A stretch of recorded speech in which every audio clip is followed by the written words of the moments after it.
But sir, I remember specifically you said you actually accused the ICC investigators of graft and corruption because of that money. No. But he also mentioned yesterday that it was that the ICC is guilty of graft and corruption for accepting the money. First po, I want to correct your predicate. There is nothing in the affidavit. And also, I did not say anything that the $2 million went to the ICC. Hindi pa man pumapasok sa korte o kahit sa anumang formal na investigasyon ang mga paratang ni DDS Attorney Levito Baligod na tila ini-enjoy ang kanyang 15 minutes of fame laban sa ilang personalidad tila nagkabuhol-buhol na agad ang kanilang lousy script.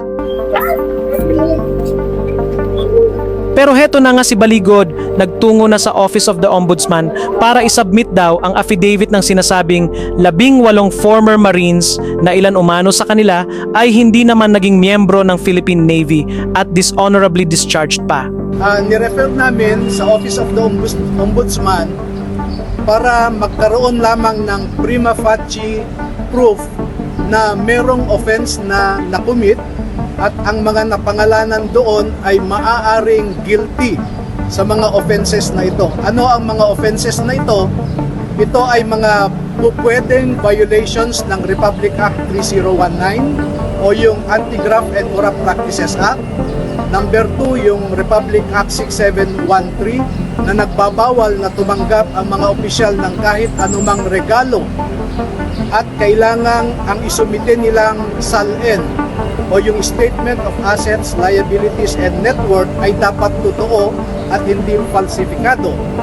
Ayon sa affidavit at testimonya na hawak niya, nag-deliver daw ang mga dating Marines na ito ng mile maleta o manong pera sa ilang politiko, ICC members at iba pang personalidad. Ay maaaring makita nila na merong malversation at saka bribery. Pero gaya ng nabanggit natin, hindi pa man umaabot sa ombudsman o anumang korte ang mga alegasyon, nagkakabuhol-buhol na ang kwento ni Kalevi Baligod.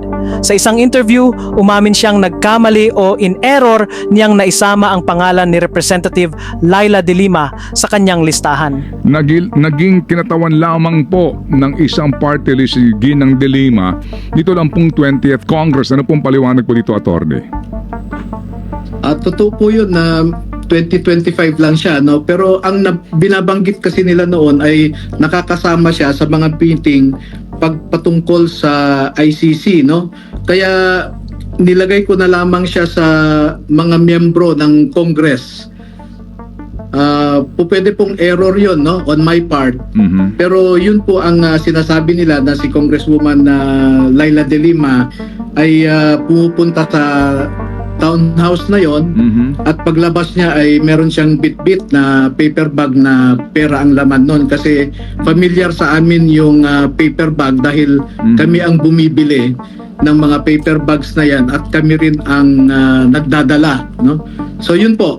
Pero I want to make it clear at this point na it could be an oversight for me na nasama siya doon sa listahan ng mga Congress members that created the impression na nabigyan din siya ng mali-maleta. Kaagad namang nag-react dito si De Lima at sinabing malinaw na imbento lamang ang mga paratang at nagkakagulo na ang kanilang kwento dahil sa lantarang kasinungalingan at paninira. Dagdag pa niya, Baligod is playing fast and loose with his license to practice law. But sir, I remember specifically you said you actually accused the ICC investigators of graft and corruption because of that money.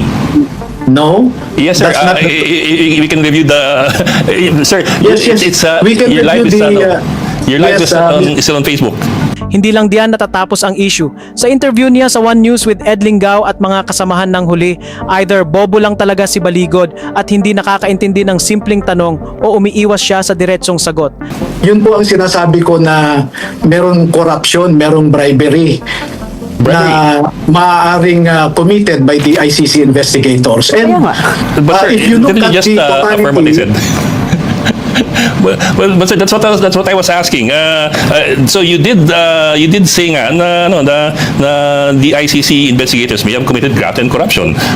Yes. In fact, even at bribery. Kasi kahapon tanda ko lang mas graft and corruption eh.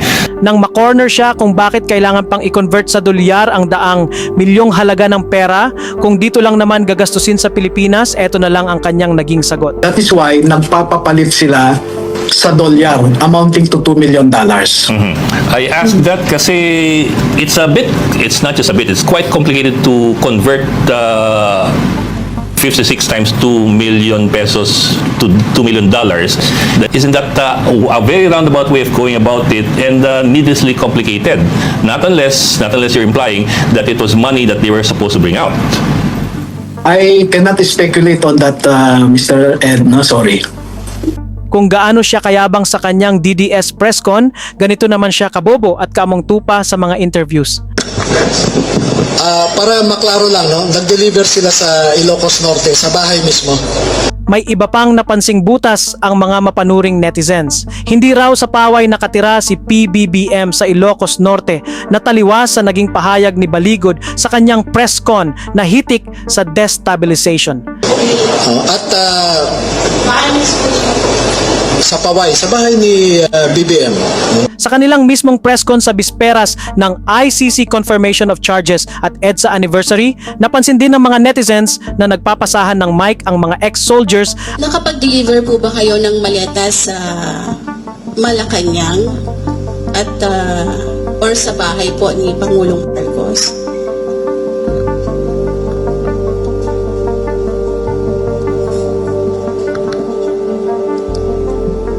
Opo. At tila aligaga si Baligod, Ako po si Bernard Tube.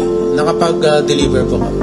kaya sa huli, siya na lang ang sumagot sa tanong ni DDS Eden Santos from Net25. Para maklaro lang, no? Nag-deliver sila sa Ilocos Norte, sa bahay mismo. At sa Paway, sa bahay ni BBM. Bukod pa rito, may mga aligasyon din ng paggamit umano ng AI-generated o altered photos, kabilang ang isang larawang ipinakita ni Baligod sa kanilang presscon. Ayon sa mga nagkumpara ng original at edited versions, may malaking indikasyon umano ng digital alteration. Meron pong iba pang mga larawan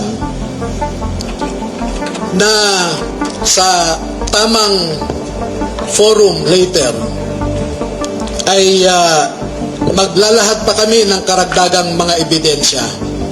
Pero ang pagde-deliver nila ng pera ay gumagamit ng eroplano,